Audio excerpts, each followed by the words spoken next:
මායාවී කතාවට ආදරෙන් පිළිගන්නවා. ඇත්තටම හරියන්ගේ අවසානය සිද්ධ වෙන්න කාගේ අතින් වෙන්න පුළුවන්ද? ඒ වගේම තමයි හරියන්ගේ අවසානය වෙන්න කලින් පද්මගේ අවසානය වෙන්න ඕනනේ. පද්මගේ අවසානය සිද්ධ වෙන්නේ කොයි විදියටද? ඉතින් අපි අද මේ වෙලාවේ ගැන තමයි කතා කරන්න බලාපොරොත්තු වෙන්නේ. ඉතින් වීඩියෝ එකට යන්න මත්තෙන් මතක් කළ යුතුයි. ඒ තමයි මේ වගේ වීඩියෝස් දිනපතාම බලන්න ඔයා කැමැත්තක් වගේම උනන්දුවකුත් තියාගෙන ඉන්න කෙනෙක් නම් අනිවාර්යෙන්ම මගේ channel එක subscribe කරලා මාත් එක්ක එකතු වෙන්න. ඒ වගේම like කරන්න, comment කරන්න, තවත් නොදන්න යාළුවෙක් වෙනුවෙන් අනිවාර්යෙන්ම share කරන්නත් අමතක කරන්න එපා කියලයි මම අද ඔයාව දැනුවත් කරන්නේ.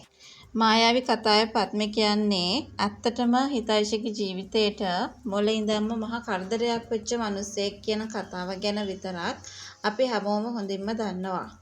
ඇත්තටම මේ මිනිස්සෙගේ ජීවිතේ සම්පූර්ණයෙන්ම නැති වෙනවා නම් ඒක තමයි සම්පූර්ණයෙන්ම දැන් සිද්ධ වෙන්න ඕනි කියන කතාව ගැන මම අද වීඩියෝ එක හරහා ඔයාලට මතක් කරලා දෙන්න සූදානම් වෙනවා. ඉතින් මම තව දෙයක් ඔයත් එක්ක කතා කරන්නට සූදානමක් තියාගෙන ඉන්නවා කියන ඒ කතාව ගැන විතරක් මම මේ වෙලාවේදී ඔයාලට මතක් කරලා දෙන්න සූදානම්කමක් තියාගෙන ඉන්නවා කියන ඒ කතාව ගැන විතරක්ම අපිට මේ වෙලාවේ කතා කරන්න අවස්ථාවක් දීලා තියෙනවා කියලා.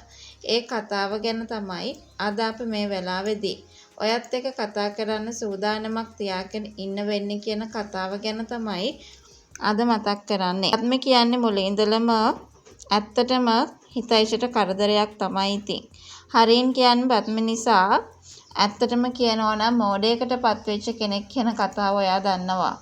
හරින්ගේ ජීවිතේ හරින් ඒ තරම් මෝඩයෙක් වුණ එක ගැන හැමතිස්සෙම කල්පනාකාරී වෙනවා කියන කතාව ගැන තමයි මම මේ වෙලාවේ ඔයාට මතක් කරන්නට සූදානමකුත් තියාගෙන ඉන්නත් ඕනි කියන කතාව ගැන තමයි මම මේ වෙලාවේ ඔයා එක්ක එකතු වෙලා කතා කරන්නට අවස්ථාවක් ලබාගෙන තියෙන්නේ කියන ඒ කතාව ගැන විතරක්ම මම මේ වෙලාවේ ඔයාට මතක් කරලා දෙන්න සූදානමකුත් තියාගෙන ඉන්නවා කියන ඒ කතාව ගැන විතරක්ම අපි අද මේ වෙලාවේදී ඔයාට මතක් කරන්නට සූදානමක් තියාගෙන ඉන්නවා කියන ඒ කතාව ගැන තමයි අද අපි මේ වෙලාවේදී ඔයාට මතක් කරන්න සූදානම් කරගෙන ඉන්නේ කියන කතාව ගැන තමයි මම මේ වෙලාවේ ඔයාට මතක් කරන්න සූදානමක් තියාගෙන ඉන්නේ කියන ඒ කතාව අපි කියන්න ඕනේ.